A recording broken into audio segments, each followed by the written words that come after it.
छक्का। अरे गोरकी छक्का से ललकी के गार काट। ना रे गोरकी, हमार पप्पा आलू विदेश से कमा के बहुते लेमन चूस लेके तोरो देबो एगो चूसेला।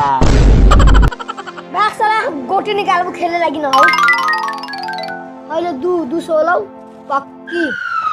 साला देखा देली ना गोरकी अपन रंग। हैं गोरकी छौरी लेखा पलटी मारित रही साले।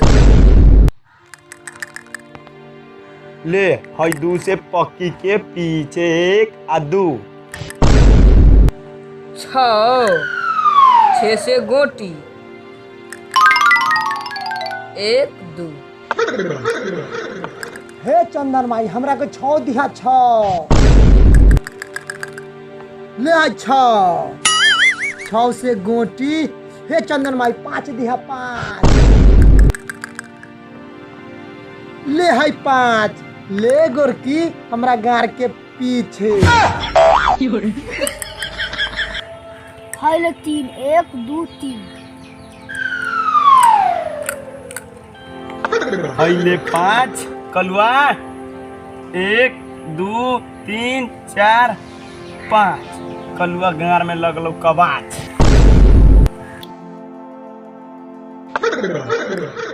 ले है 6 ले है 5 6 से आई गोटी और 5 से आई बा।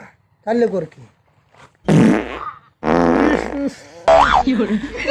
साला बसिया तारी पी ले रे साला सलाई पति तो तुम्हार बही रे। मार अब साला के गार में टेप मार दे। ले चल हई ले 3। अरे भैया मुतन 3 से हरियरकी के घर में। बस कर रह दे हरियरकी के रह दे आ तोपन गार कर घर में। ई सार के देखली हरानीपन।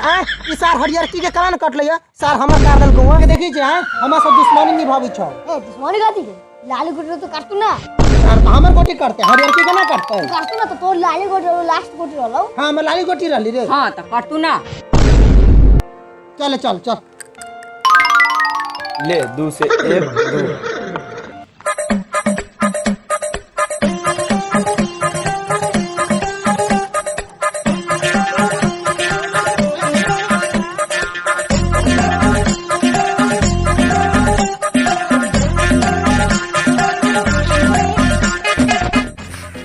ले हई 2।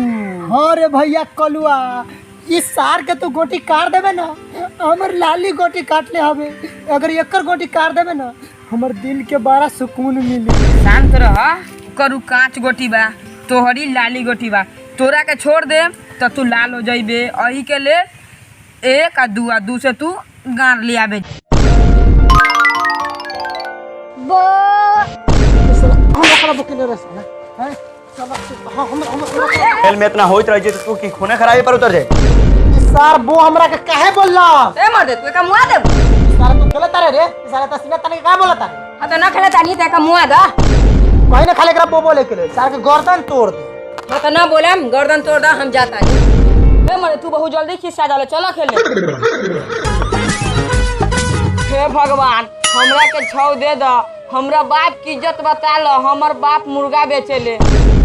6 1 2 3 4 5 6 से लाल। बाप रे बाप हमर इज्जत बच गेल। चल हट साला हट हट बस 6 4 से गोटी 4 से 5 छक्का से 5 से मारना या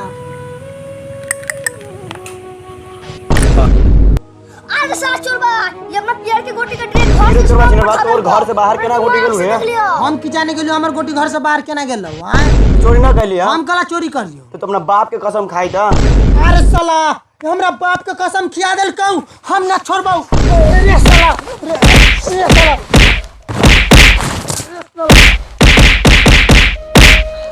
गुरकी काम है अब लीडो ना खेल। चल अभी जो लीडो खेले के मन चला घर चला।